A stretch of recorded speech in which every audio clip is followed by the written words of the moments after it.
Bismillahirrahmanirrahim.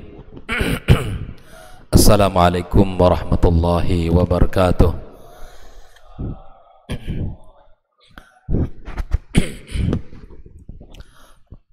Innal hamdalillah nahmaduhu wa nasta'inuhu wa nastaghfiruhu wa nastahdihi wa na'udzu billahi min shururi anfusina wa sayyiati a'malina. Man yahdihillahu fala mudilla lahu wa man yudlilhu fala hadiya lahu. Ashhadu an la ilaha illallah wahdahu la syarika lahu wa ashhadu anna Muhammadan abduhu wa rasuluhu alladzi la nabiyya ba'dah. Allahumma ati nufusana taqwaha wa zakkiha anta khairu man zakkaha anta waliyuha wa maulaha innaka ala kulli syai'in qadir. Allahumma alimna ma yanfa'una wanfa'na bima 'allamtana wa zidna ilma. Bapak-bapak, ibu-ibu, hadirin hadirat jamaah salat maghrib dan isya rahimakumullah. Alhamdulillah, puji dan syukur marilah senantiasa kita ucapkan kepada Allah Subhanahu wa taala. Maghrib ini kita kembali bisa berjumpa dalam majelis yang mulia ini, membahas perkara-perkara penting yang berkaitan dengan kehidupan kita sehari-hari, di dalam kehidupan rumah tangga, dalam kehidupan pendidikan anak-anak kita, yang mereka kita harapkan akan meneruskan kebaikan kita serta menjadi aset termahal dalam kehidupan kita ini, yang akan bermanfaat bagi kita di dunia dan di akhirat kelak. Karenanya kita harus berilmu agar jalan kita terang, agar pekerjaan yang berat terasa ringan, yang jauh bisa kita persiapkan. Dengan ilmu kita akan bisa menikmati proses pendidikan anak-anak kita, karena di saat kita berilmu kita tahu bersikap. Di saat anak-anak kita salah, kita tahu bagaimana cara meluruskannya. Dan di saat anak-anak kita memiliki cita-cita dan memiliki kecerdasan yang luar biasa, kita pun tahu bagaimana cara mengarahkannya. Inilah nasihat para ulama tentang harusnya kita berilmu sebelum kita berbuat dan berbicara. Oleh karena itu, teruslah ngaji dan belajar agama ini sehingga kita jauh dari kesesatan dan penyimpangan, dan kita jauh dari kebingungan dan keterombang-ambingan. Ucapan salawat dan salam untuk Nabi kita tercinta sallallahu alaihi wasallam sebagai guru dan tauladan kita, panutan dan ikutan kita bersama di dalam agama yang mulia ini. Mudah-mudahan Allah Subhanahu wa taala karuniakan kepada kita taufik untuk bisa mencontohnya dan menirunya, serta berharap pula akan syafaatnya pada hari yang tidak berguna harta dan anak keturunan yang kita banggakan, serta kita bisa meneguk telaga Rasulullah sallallahu alaihi wasallam nantinya. Malam ini kita akan membahas salah satu tugas penting yang harus dimiliki yang harus diketahui oleh kita sebagai orang tua, wabil khusus kepada kita sebagai suami, yaitu ahammiyatul infaq 'alal usrati minal halal. Pentingnya kita menafkahkan keluarga dari rezeki yang halal. Ini adalah salah satu tugas mulia kita sebagai suami dalam rangka menghidupkan keluarga, yaitu menginfakkan, memberikan nafkah kepada mereka.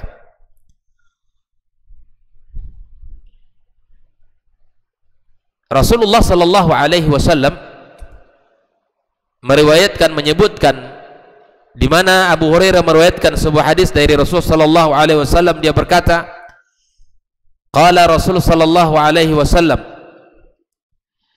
dinarun anfaqtahu fi sabilillah wa dinarun anfaqtahu fi raqabah wa dinarun tasaddaqta bihi ala miskin wa dinarun anfaqtahu ala ahlika a'zamuha ajran alladhi anfaqtahu ala ahlik. Dalam hadis ini Rasul sallallahu alaihi wasallam menjelaskan tentang nafkah yang kita berikan. Nabi sallallahu alaihi wasallam menyebutkan 1 dinar yang engkau nafkahkan di jalan Allah. Kemudian ada dinar yang engkau infakkan untuk membebaskan budak.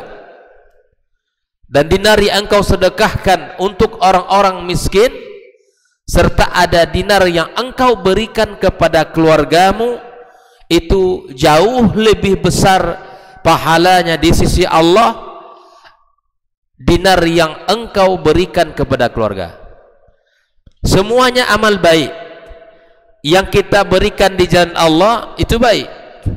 Orang-orang yang berjihad kita berikan, membebaskan budak juga baik, berinfak dan bersedekah kepada orang miskin itu baik. Dan ada yang kita berikan untuk keluarga kita.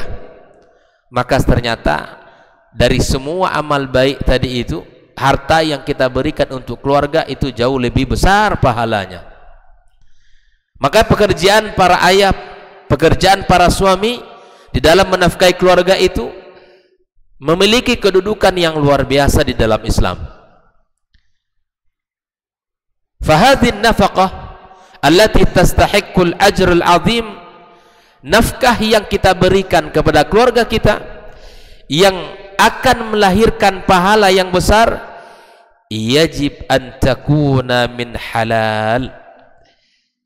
Mesti kita harus sadar bahwa rezeki yang kita berikan itu mesti dari sumber yang halal. Bayangkan itu ya. Jadi betapa besarnya pahala di sisi Allah di saat harta itu kita berikan kepada keluarga kita. Tapi mesti kita ingat satu hal yang sangat penting, yaitu sumber dari harta yang kita berikan kepada keluarga kita. Lianna Allah tayyibun la yaqbalu illa tayyibah. Sesungguhnya Allah itu tayyib dan tidaklah menerima kecuali yang baik. Bayangkan, akan bernilai infak yang kita berikan atau nafkah yang kita berikan di sisi Allah, yang kita berikan kepada keluarga kita itu akan bernilai manakala dari sumbernya yang halal. Ini yang pertama. Ini harus kita pahami dulu. Tugas utama kita di antara tugas-tugas yang mulia yang Allah berikan, memberikan nafkah kepada anak dan istri kita. Tapi itu akan bernilai kapan? Di saat harta yang kita berikan itu dari sumber yang halal. Faqad haramallahu riba. Allah telah mengharamkan riba. Sumber rezeki dari riba Allah haramkan. Wal ghish, sumber yang dihasilkan dari suap. Kita menyuap ya, untuk mendapatkan ini dan itu, kita suap. Was-sariqah, Allah juga mengharamkan sumber rezeki dari sumber mencuri. Wal khida' wal ghasab, tipu daya dan mengghasab, mengambil hak orang lain. Wa jami' ma harramallahu wa rasuluh, dan seluruh apa yang diharamkan Allah dan Rasul itu mesti kita jaga dan mesti kita tinggalkan. Fa innahu la yajuzu lil insani alladhi yu'minu billahi wal yaumil akhir, karena tidak dibenarkan bagi orang yang beriman kepada Allah dan kepada orang, kepada yaumil akhir, ayaqtariba min, mendekat-dekat kepadanya. Li'annahu mahma akhadha min hadzal haram wa tasaddaqa bihi aw anfaqahu ala iyalihi fa inna Allah la yaqbalu minhu adlan wala sarfan.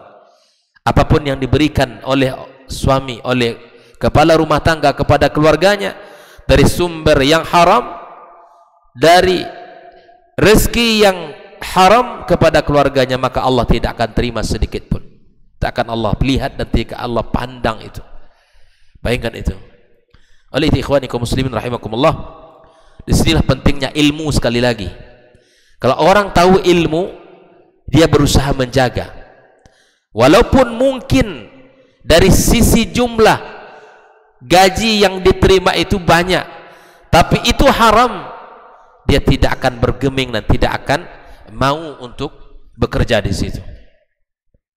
Bayangkan. Karena perkaranya tidak selesai di dunia begitu saja. Kita berikan harta itu kepada anak dan istri kita. Di dunia kita mendapatkan balaknya, di akhirat apalagi. Anak sulit diatur, istri yang barangkali tidak akur, terlebih-lebih ketaatan kita tidak bisa. Berat Pak kalau orang yang sumber haram, sumber rezekinya dari yang haram, bisa jadi berefek tidak semangatnya orang untuk beribadah, tidak tertarik dirinya untuk rukuk dan sujud kepada Allah, tidak tertarik dia untuk melakukan amal saleh. Karena itu efek dari rezeki yang haram. Orang akan dijauhkan Allah dari amal baik. Makanya kata para ulama, di antaranya perhatikan perkataan Syekhul Islam Ibnu Taimiyah ini, rezeki yang sedikit halal akan melahirkan keberkahan.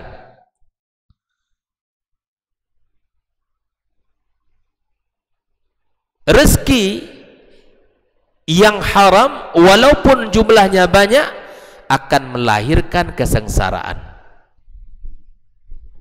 Jangan kita anggap ini perkara ringan. Kita harus tahu bahwa rezeki dari Allah, dan kita cari yang halal yang Allah telah bukakan itu untuk kita. Jangan kita anggap perkara rezeki perkara yang tidak penting dalam urusan agama kita. Karena nanti kita akan temukan beberapa hadis-hadis dari Nabi sallallahu alaihi wasallam yang menyebutkan betapa bahayanya dari sumber rezeki yang tidak halal itu. Di antaranya Rasul sallallahu alaihi wasallam mengatakan, la yadkhulul jannata min aw man nabata lahmuhu min suhtin an-naru aula bihi. Tidak akan masuk surga orang yang dagingnya tumbuh dari hal yang haram, api neraka lebih utama untuk mendekatinya. Bayangkan begitu beratnya. Nah, oleh karena itu kita juga menemukan beberapa ayat-ayat Allah tabaraka wa taala di dalam Al-Quran tentang masalah harta ini. Allah taala berfirman, wala ta'kulu amwalakum bainakum bil batil. Jangan kalian makan harta kalian antara kalian dengan cara yang batil.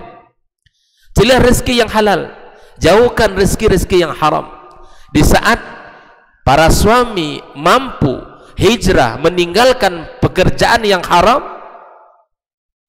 walaupun di situ fasilitasnya banyak, gajinya tinggi, tapi dia lebih cinta kepada apa yang Allah perintahkan daripada apa yang ia terima, maka Allah akan berikan keberkahan padanya dan pada keluarganya.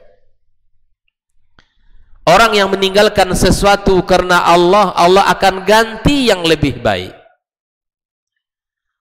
Orang yang yakin bahwa urusan rezeki urusan Allah, dia akan diberikan kemudahan oleh Allah di dalam mendapatkan rezekinya. Oleh karena itu, kalau ada di antara kita yang masih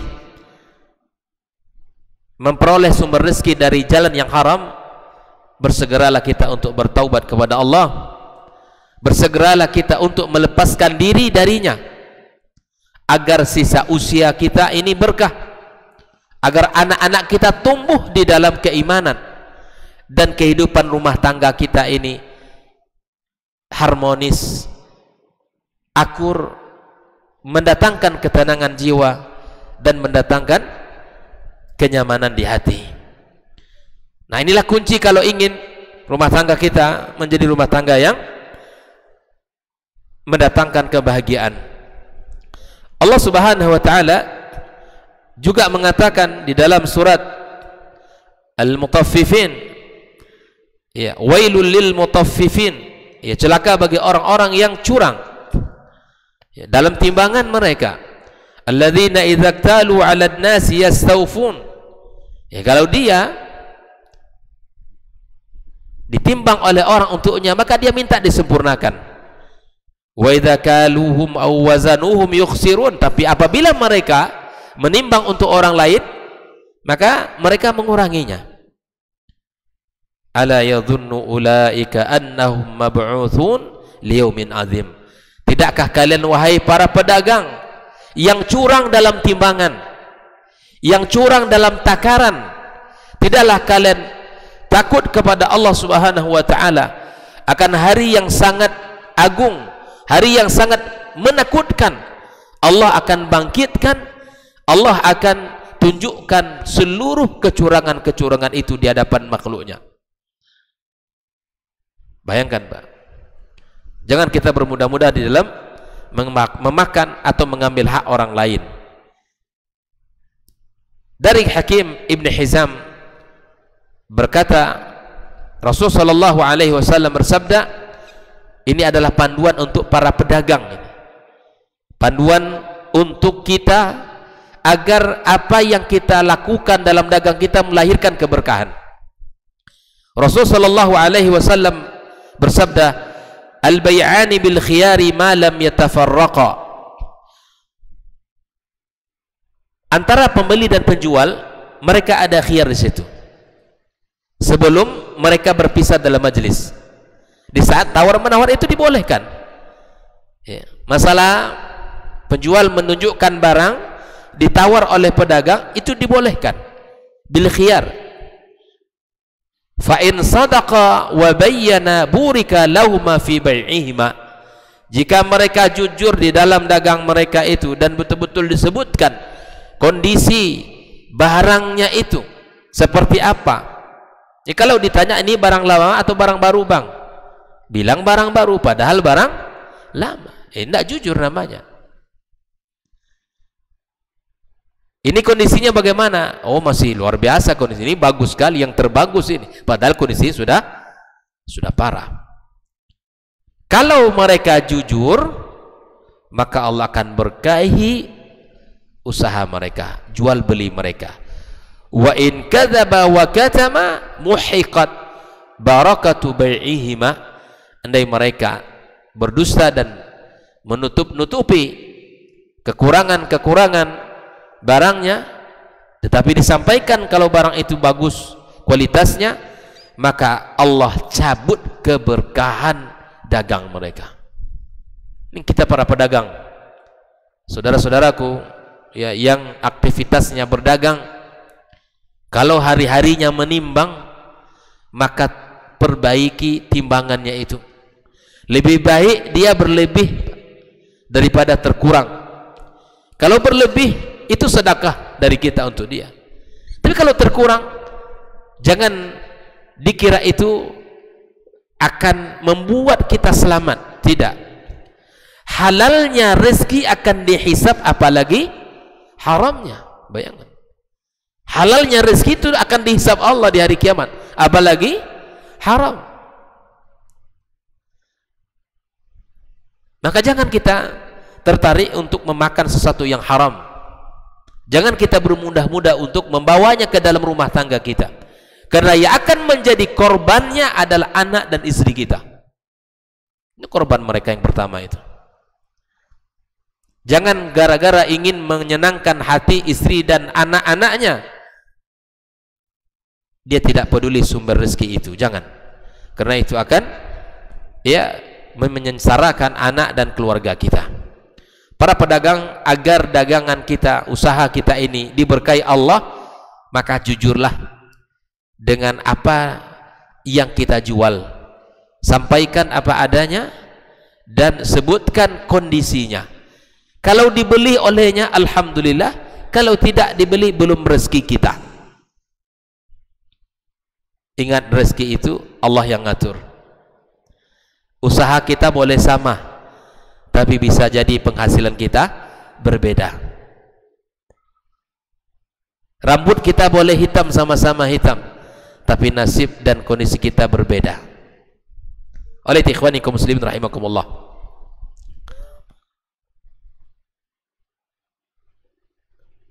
di dalam kehidupan kita berumah tangga, sekali lagi kita memiliki tugas yang sangat besar dan sangat berat agar kita menjadi orang-orang yang nanti mulia di hadapan Allah Subhanahu wa taala.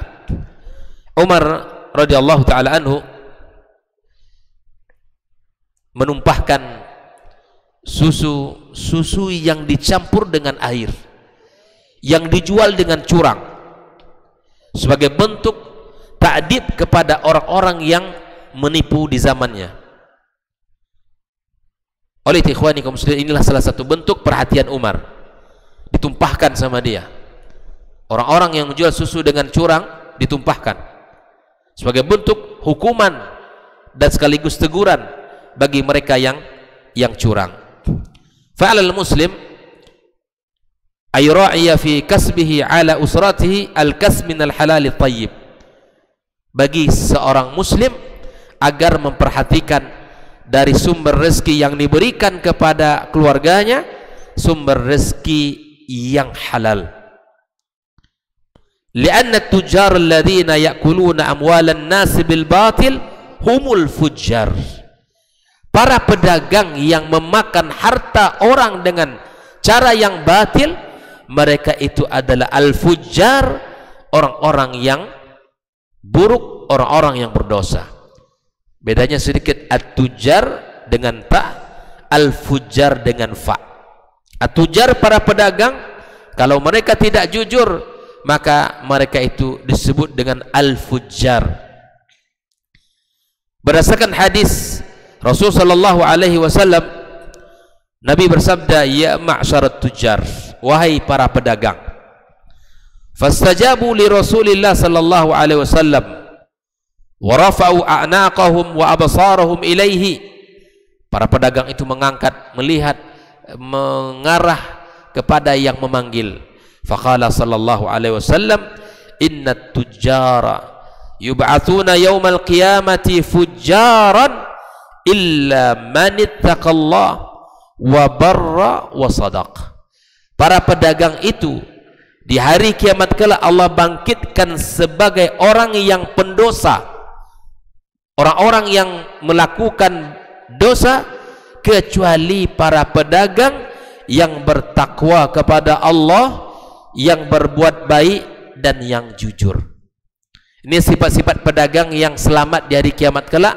Yang pertama apa? Bertakwa. Yang kedua berbuat baik, ya. Yang ketiga jujur. Jujurlah di dalam penjualan. Jangan kita sembunyikan. Kalau barang kita kurang kualitasnya, sebutkan kurang.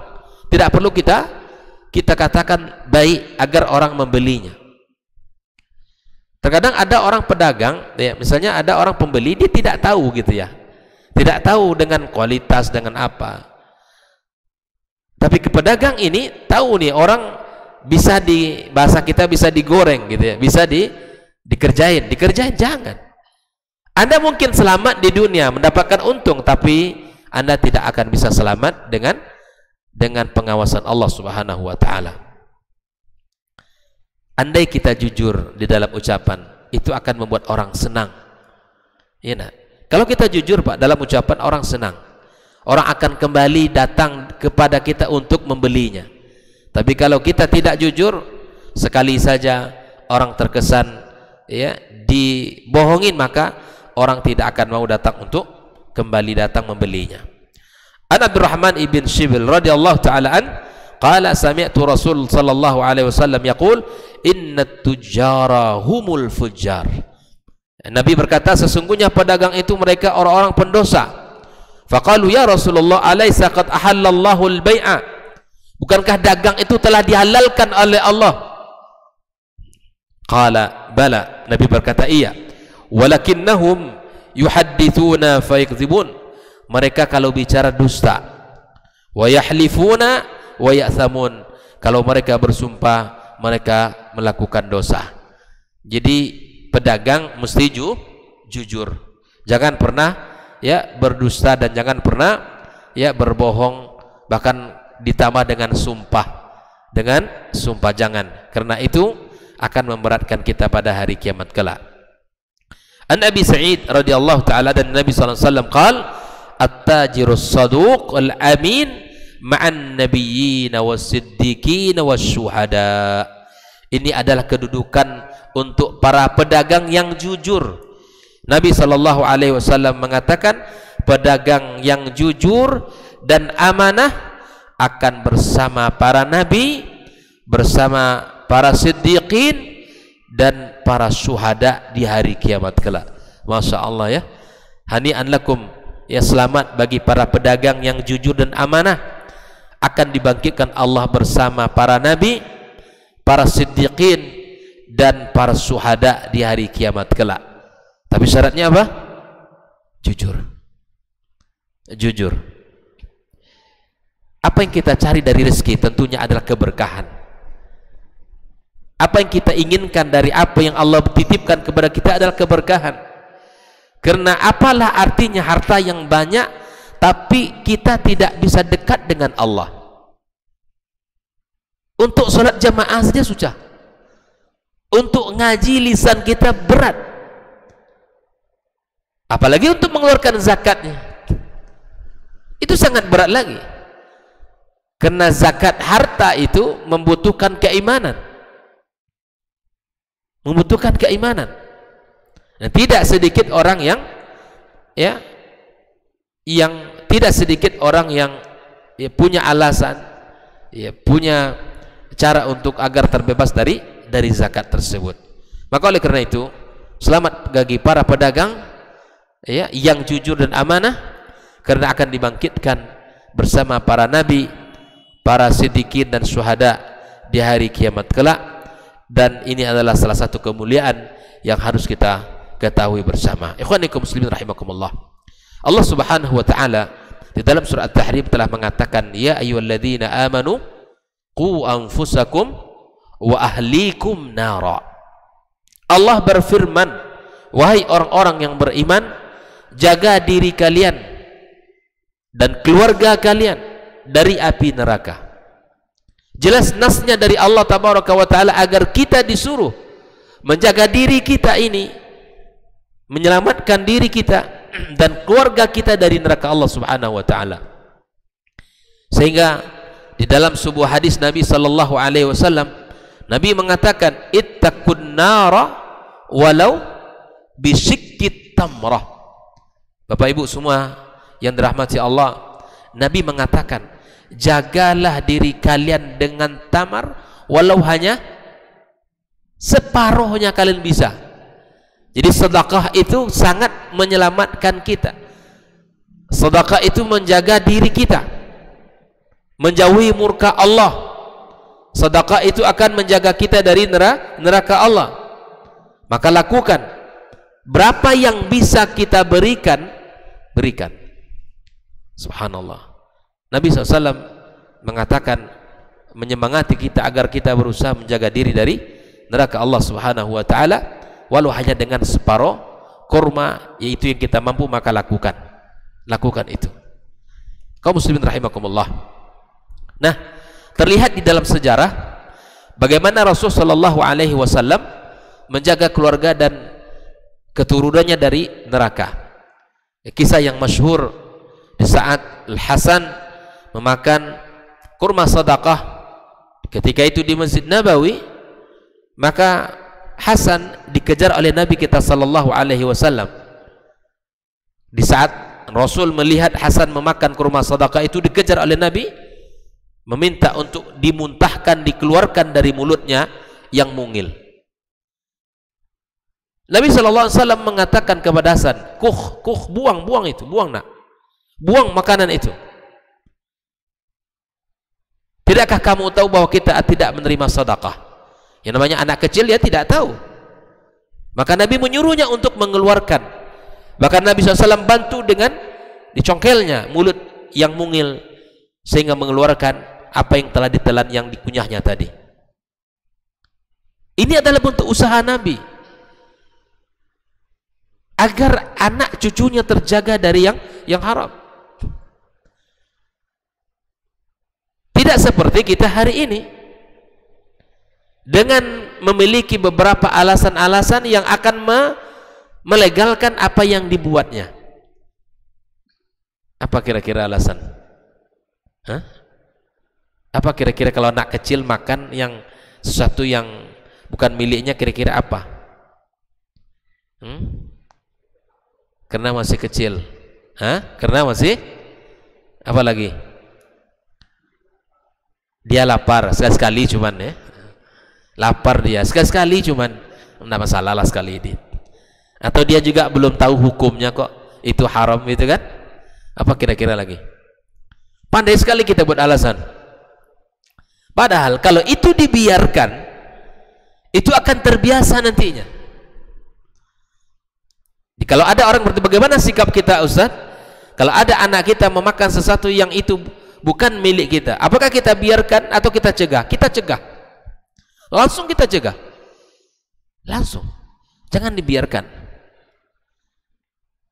Jangan alasan-alasan yang tadi itu menjadi ya legalitas untuk dimakan dan bisa dimakan oleh. Jangan. Masih kecil, sekali-sekali. Ya, dia belum tahu hukum dan belum berdosa kok, gitu kan? Macam-macam alasan kita. Pintar buat alasan.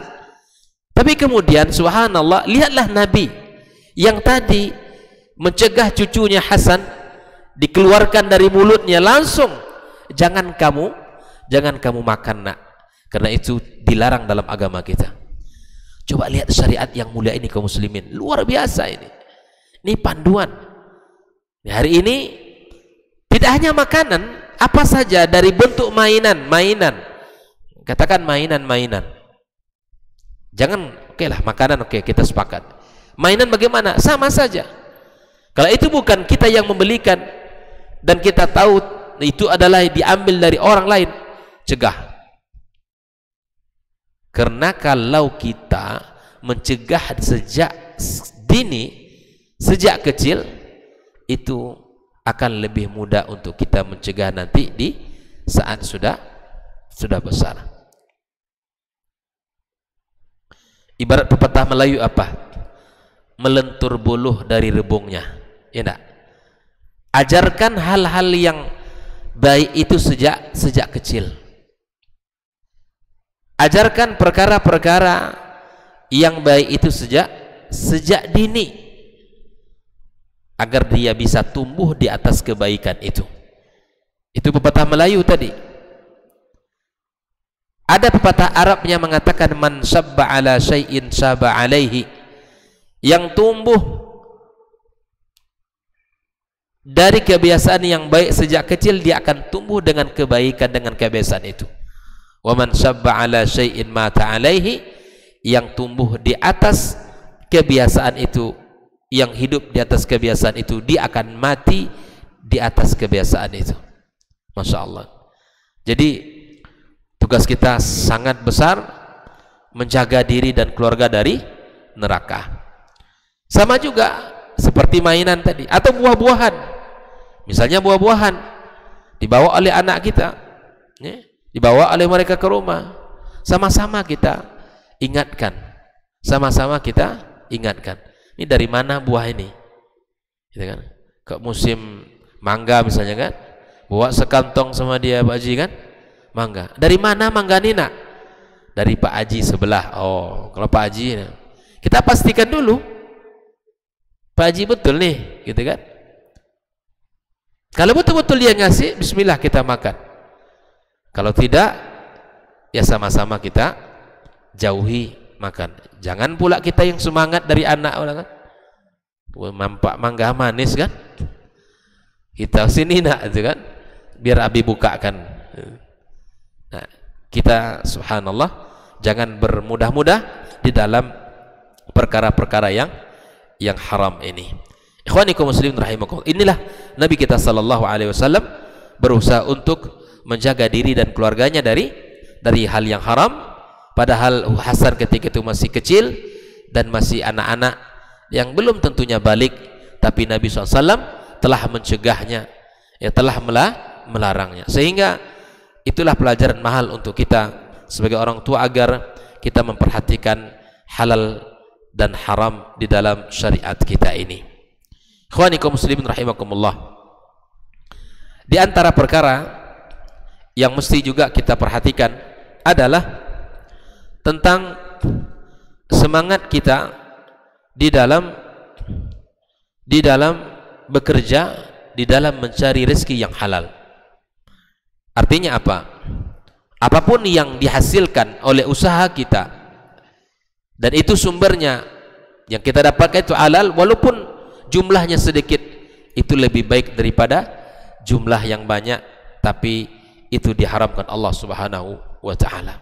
Nah, ini semangat ini penting karena orang hari ini masih punya alasan untuk mempersiapkan diri. Nah ini ya Pak Nan ya, banyak orang bilang saya sudah tahu hukumnya, itu hukumnya haram, tapi Islam kan juga memperhatikan untuk persiapan diri. Nah, ini pintar pula lagi kan.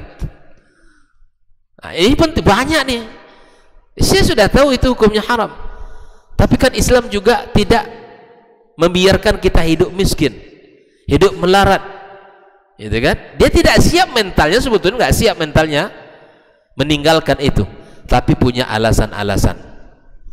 Ya, saya akan meneruskan pekerjaan ini ya 2-3 tahun sehingga saya punya modal nantinya, sehingga saya sudah siap dan seterusnya. Ya, bertambah tahun, naik pangkat, naik gaji, semakin sulit untuk tinggalkan itu, gitu kan? Semakin banyak bonus, semakin banyak bonus, mungkin dipromosikan pula jadi posisi yang lain. Nah, sulit bagi kita untuk merubahnya. Kalau kita sudah tahu, maka segera sajalah untuk memilih apa yang telah Allah pilih dari pekerjaan yang halal dan tinggalkan pekerjaan yang haram. Saudara-saudara kita yang sudah hijrah, semoga Allah Subhanahu wa ta'ala berkahi usaha antum di dalam rezeki antum semuanya ya. Karena subhanallah, berpindah dari posisi yang serba berkecukupan bahkan berlebih, kita berpindah kepada posisi yang mungkin jauh berbanding dengan yang pertama, tapi itu halal. Yakinlah yang halal itu jauh lebih baik dan lebih utama. Paham ya? Jelas ya? Jelas bahwa syariat telah mengatakan ya bahwa Allah Subhanahu wa ta'ala menghalalkan bagi kita yang jelas, yang halal, yang seperti jual beli, dan mengharamkan sesuatu yang sumbernya seperti riba, suap menyuap, tipu, dan kemudian kita mencuri dan mengghasab barang orang. Oleh ikhwanikum muslimin rahimakumullah, bahwa infak yang kita berikan, nafkah yang kita berikan kepada saudara, kepada keluarga kita, itu akan berpengaruh kepada fisiknya, berpengaruh kepada semangatnya, berpengaruh kepada ya ketaatan kita ini. Saya pernah diceritakan oleh salah seorang yang mana dulunya dia merasakan di saat sumber rezekinya, ya dia tahu itu sumber rezeki yang haram, maka dia merasakan walaupun kami tinggal di tempat yang mewah, rumah mewah, mobil mewah, apa saja bisa dibeli karena penghasilan dari sumber yang haram itu banyak sekali. Tapi apa yang saya rasakan, kata beliau, seakan-akan rumah yang saya tempati itu tidak menjadi sumber ketenangan saya. Anak-anak yang sulit diatur, anak-anak yang liar, yang tidak mau sesuai dengan keinginan kita, apalagi agama, itu dirasakan sama dia. Anak-anak sulit, bahkan pertengkaran hampir terjadi setiap hari di rumah. Walaupun satu balik lagi, hampir setiap hari pertengkaran itu terjadi di rumah. Rumah yang sebetulnya itu mendatangkan ketenangan, tempat terbaik untuk menjaga diri dan menghadirkan ketenangan, itu tidak dirasakan sama sekali oleh dia. Menangis menceritakan itu. Lalu apa nasihat Ustaz? Nah, saya melihat ada sesuatu yang saya lihat ada sesuatu yang tidak selesai. Saya langsung bertanya tentang bagaimana kaitan usaha dengan riba. Maka kemudian dia mengatakan, betul Ustaz, saya punya hutang yang begitu banyak di bank dan itu yang membuat saya tidak tenang. Akhirnya saya bilang, saya sampaikan, kalaulah seandainya abang punya harta yang jika itu dilepas bisa membayar hutang, maka tempuhlah jalan itu agar bisa mendatangkan ketenangan. Maka kemudian dia berpikir dan dilepaskan usaha itu, dijual, dan alhamdulillah pada akhirnya dia merasakan sedikit kenyamanan, akhirnya terus merasakan keindahan, dan akhirnya dia merasakan kebahagiaan. Dia menceritakan langsung bagaimana proses yang ia alami dalam kehidupan. Dari sumber yang haram itu tidak akan mendatangkan ketenangan sama sekali, walaupun secara zahir antum melihatnya bahagia secara zahir. Restoran mana dia bisa datangi, mau berlibur dia bisa safar, beli tiket aja. Tapi kemudian kenyamanan hati itu tidak bisa hanya dilihat dari apa? Kenyamanan itu tidak hanya bisa dilihat dari penampilan, tetapi kenyamanan yang ada dalam jiwa itulah yang betul-betul hakiki, yang mendatangkan kebahagiaan yang tidak semu di dalam jiwa kita. Bayangkan, sudah banyak contoh dari saudara kita, sudah banyak contoh dari ikhwah kita yang hari-hari mereka, yang masa kelam, yang masa jahiliyah mereka. Nah, ini salah satu kisah yang saya dapatkan dari saudara-saudara kita, yang mudah-mudahan kisah ini menjadi inspirasi dan motivasi bagi saya dan kita semua, dan siapapun yang mendengarkan kajian kita, agar mengambil ibrah dalam kehidupan. Tinggalkanlah sesuatu karena Allah, Allah akan ganti dengan yang lebih baik.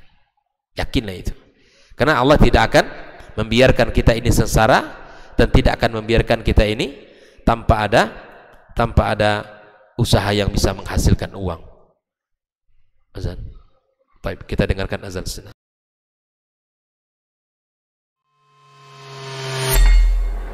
Di para sahabat itu, kaum muslimin, yang terbayang bagi mereka itu adalah infak, yang terbayang bagi mereka adalah sebuah kebahagiaan, keselamatan di akhirat yang kekal dan abadi di sisi Allah tabaraka wa taala.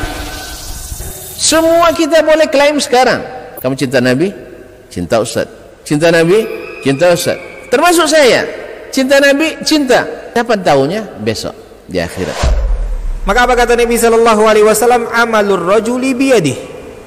Penghasilan yang terbaik adalah pekerjaan yang dilakukan oleh seseorang dengan tangannya sendiri. Wa kullu bai'in mabrur, dan setiap jual beli yang mabrur. Ini aktivitas ini membantu saya di akhirat atau akan menyulitkan saya di akhirat?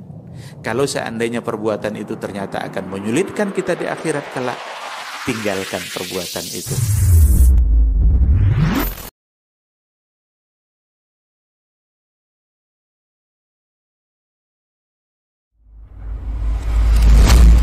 Kalau Umar ini subhanallah, yang diinginkannya itu generasi-generasi luar biasa, orang-orang hebat. Lalu kemudian apa yang dilakukan oleh Umar? Fa'asta'miluhum fi ta'atillah. Aku gunakan mereka ini di dalam ketaatan kepada Allah. Ketika kaum muslimin itu memiliki penyakit namanya wahan, yaitu hubbud dunya wa karahiyatul maut, cinta dunia dan takut akan kematian. Lalu Nabi menjawab dengan yang lebih penting. Apa itu? Madza a'adatta laha? Apa yang engkau siapkan untuk kiamat itu? Bin Sulaiman tadi, inti yang bisa kita ambil apa? Solehkan diri kita. Solehkan diri kita sebelum mencari rezeki. Karena kalau kita tidak soleh, kalau kita tidak bertakwa kepada Allah Subhanahu wa ta'ala dalam mencari rezeki itu akan terasa sulit.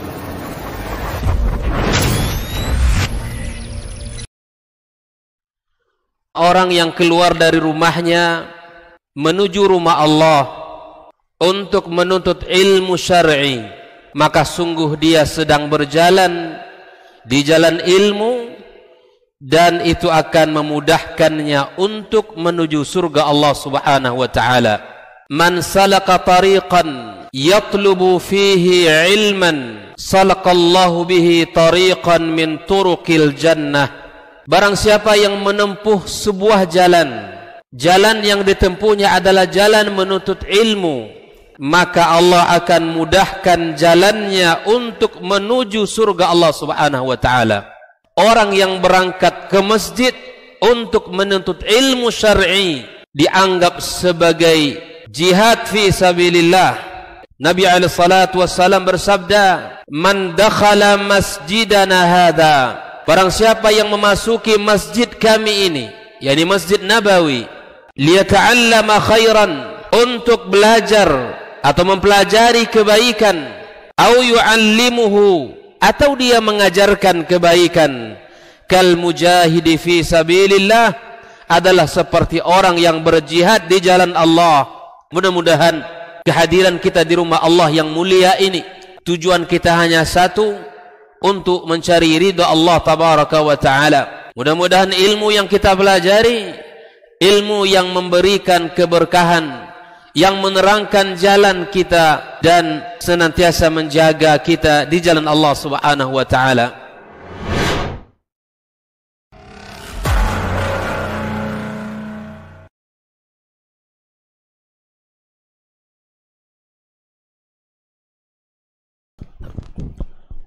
Bismillahirrahmanirrahim. Kita lanjutkan. Di antara usaha-usaha yang bisa kita lakukan untuk mendatangkan rezeki yang halal, atau agar Allah Subhanahu wa ta'ala bukakan pintu-pintu rezeki kepada kita, yang pertama adalah meningkatkan ketakwaan kita kepadanya. Wa may yattaqillaha yaj'al lahu makhraja wa yarzuqhu min haitsu la yahtasib. Ini yang pertama. Di antara sebab yang bisa kita kerjakan, yang mana Allah Subhanahu wa ta'ala akan bukakan pintu-pintu rezeki bagi kita, adalah dengan meningkatkan ketakwaan kita kepadanya. Yang kedua adalah memperbanyak taubat dan istighfar kepada Allah Subhanahu wa ta'ala. Hari-hari kita memperbanyak mengucapkan istighfar, astaghfirullah wa atubu ilaih, dan kita minta ampun kepada Allah atas segala dosa yang kita kerjakan, serta kita bertaubat dengan menyesali segala apa yang telah kita kerjakan dan tidak mengulangnya. Allah Subhanahu wa ta'ala mengisahkan tentang Nabi Nuh alaihi salam. Nuh berkata, "Faqultu astaghfiru rabbakum innahu kana ghaffara." Nuh berkata, minta ampunlah kalian kepada Rabb kalian, sesungguhnya Allah Maha Pengampun. Yursilis samaa 'alaikum midrara, Allah akan turunkan hujan yang lebat dari langit. Wa yumditkum bi amwalin wa banin, Allah akan tambahkan kepada kalian rezeki, harta, akan Allah berikan kepada kalian anak. Wa yaj'al lakum jannatin wa yaj'al lakum anhara, Allah buatkan bagi kalian, jadikan bagi kalian ya jannat, taman atau surga, dan Allah jadikan bagi kalian adalah sungai-sungai. Al-Imam Al-Qurtubi menyebutkan yursilis sama alaikum midrara. Hadhihi al-ayah dalilun ala anna al-istighfar yastanzal bihi rizqi wal amtar. Istighfar itu akan mendatangkan rezeki dan hujan. Artinya apa? Di saat kita menginginkan Allah bukakan pintu rezeki, perbanyaklah kita membaca istighfar dan bertaubat kepada Allah Subhanahu wa taala. Yang ketiga yang mesti kita kerjakan adalah ad-du'a ila Allah tabaraka wa taala, memohon kepadanya, memohon dengan penuh ilha, ya, dan yakin kepada Allah. Allah Subhanahu wa taala mengabulkan doa kita. Wa idza sa'alaka 'ibadi anni fa inni qarib ujibu da'watad da'i idza da'an falyastajibu li wal yu'minu bi la'allahum yarshudun. Allah menjanjikan kepada kita, barang siapa yang berdoa, aku akan kabulkan doanya. Aku akan kabulkan doanya. Maka perbanyaklah doa kepada Allah Subhanahu wa taala agar Allah berikan pintu-pintu kebaikan dan pintu-pintu rezeki kepada kita. Setiap hari kita minta, ya, kita minta kepada Allah Subhanahu wa taala, karena Allah, jika Allah berkehendak, tidak ada yang mustahil dalam kehidupan kita. Kemudian berikutnya adalah tawakkal 'ala Allah. Ini keempat yang mesti kita lakukan dalam usaha kita, bertawakal kepada Allah dengan tawakal yang sempurna, ya, karena sesungguhnya tawakal itu adalah sikap hati kita yang yakin kepada Allah Subhanahu wa taala, bahwa Allah Subhanahu wa taala akan memberikan kepadanya di dunia dan di akhirat kebaikan, serta diusahakan dengan asbab ikhtiar sebagai manusia. Ini berdoa saja di rumah, tawakal saja kepada Allah, tidak mau usaha, itu tidak mungkin. Di dunia ini, ya, segala sesuatu ada sebab. Segala sesuatu ada sebabnya. Kalau kita ingin dimudahkan jalan rezeki kita oleh Allah, maka kita harus berusaha, ya, bekerja, kemudian kita, ya, mendapatkan apa yang Allah berikan sesuai dengan usaha kita masing-masing. Allah Subhanahu wa taala berfirman, "Wa may yatawakkal 'ala Allah fa huwa hasbuh." Yang bertawakal kepada Allah, maka Allah akan mencukupkan dia. Bayangkan, orang yang bertawakal kepada Allah, Allah cukupkan dia. Kafahu Allah taala ma ahammahu fi dinihi wa dunyahu. Allah akan cukupkan, ya, baginya apa yang menjadi kepentingan, keinginan dia di dunia dan di akhirat kelak. Yang kelima adalah memperbanyak zikir kepada Allah Subhanahu wa taala, karena zikir ini akan membuka jalan-jalan ridha Allah Subhanahu wa taala. Allah Subhanahu wa taala mengatakan, ya ayyuhalladzina amanu dzkurullaha dzikran katsira wasabbihuhu bukratan wa asila. Ini perintah Allah agar senantiasa kita berzikir dan membasahi lisan kita kepada Allah Subhanahu wa taala. Lakukan aktivitas kita dengan mengaitkan kepada Allah Subhanahu wa taala tanpa kita harus lalai dan lupa. Jangan, ya, ibadah ini kita abaikan akibat usaha-usaha kita. Di saat salat tiba, ya, kita tinggalkan dagang kita pergi ke rumah Allah Subhanahu wa taala. Karena sesungguhnya, ya, salat ibadah yang kita lakukan tidak akan mengurangi keuntungan rezeki kita. Tidak. Justru akan menambah dan akan menjadikan dia berkah. Paham, ya? Jadikan Allah dan Rasul di atas segala-galanya. Usaha kita ini adalah ikhtiar manusia, dan itu perintah Allah, kita lakukan. Tapi jangan sampai ibadah kita terabaikan. Jangan sampai. Apapun profesi kita hari ini, ingat, apapun profesi kita hari ini, kalau dia pedagang jelas tutup, tidak ada transaksi di saat azan misalnya.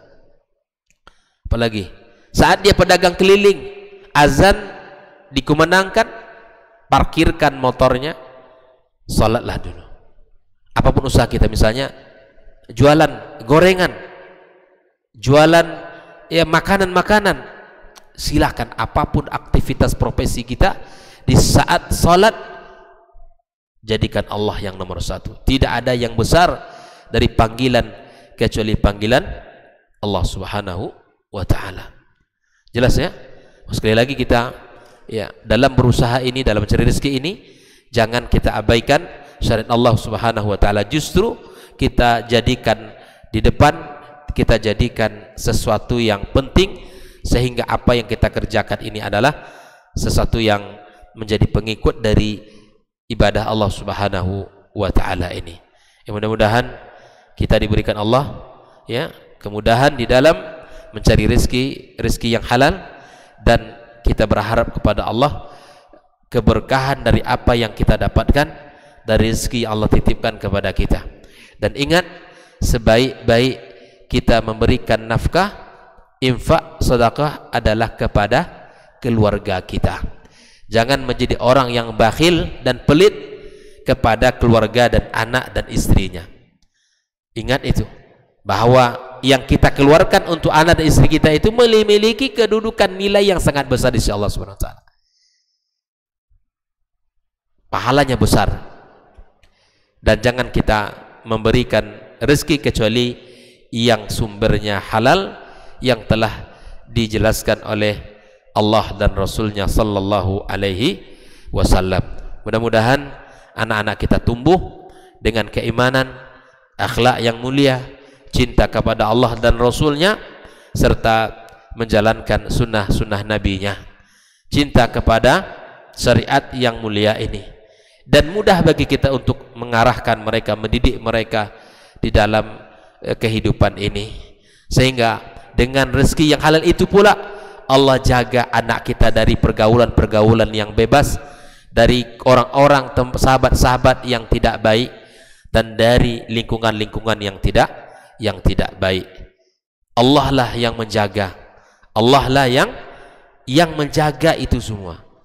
Kita tanpa kita sadari, tanpa kita tahu bahwa Allah menjaga anak-anak kita dikarenakan kesolehan kita, dikarenakan keimanan kita dan kekuatan iman kita kepada Allah Subhanahu wa ta'ala. Mudah-mudahan Allah Subhanahu wa ta'ala berkahi pertemuan kita pada malam ini.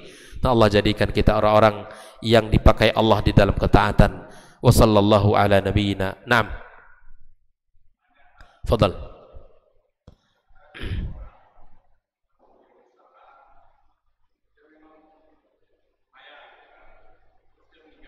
Meninggal.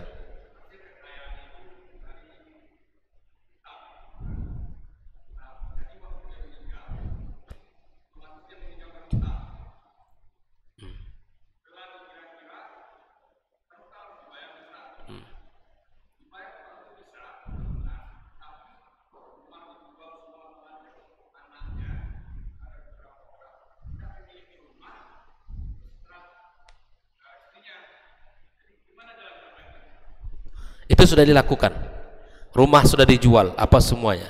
Nah, yang pertama hutang. Hutang itu hukumnya wajib untuk dibayar, kecuali dimaafkan. Bahkan Nabi Shallallahu Alaihi Wasallam di saat ada orang yang meninggal dunia dan tahu dia berhutang, Nabi mau salatkan. Bahkan Masya Allah, begitu juga hari ini para ahli waris pun menanyakan kepada kaum muslimin, para karib kerabat, tetangga, siapapun yang ada bersamanya beraktivitas, ditanyakan jika ada sangkut paut yang berkaitan dengan harta, jika tidak bisa dimaafkan, sampaikan kepada kami. Itu pertama, hutang wajib dibayar, karena dia akan menjadi beban di hari kiamat kelak. Jangankan di hari kiamat, di dunia saja menjadi, seperti mana ulama mengatakan, hutang itu hammun bil lail wa dhillun bin nahar. Hutang itu tengah malam menjadi beban pikiran, di saat kita merebahkan badan ingin istirahat, tak ingat utang. Wa dhillun bin nahar, dan dia adalah kehinaan di siang hari. Makanya jangan rajin-rajin berhutang. Usahakan, tahan. Ingat, lihat kebutuhan, kebutuhan atau hanya sekedar ya untuk penampilan. Itu yang pertama ya, hutang wajib dibayar memang. Yang kedua, ahli waris segera untuk melihat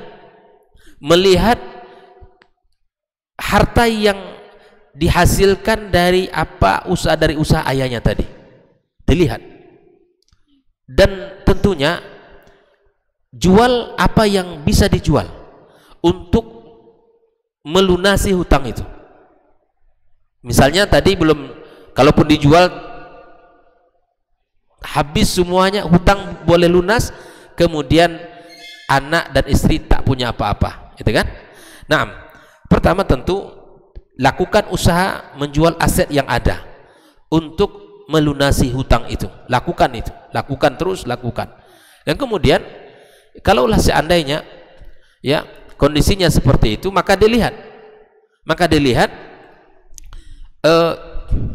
mana rezeki yang untuk kehidupan yang bisa. Artinya mungkin ada usaha-usahanya yang berjalan, Pak, yang berjalan, maka dipertahankan itu, dan itu untuk diansur hutangnya. Karena Islam juga memperhatikan bahwa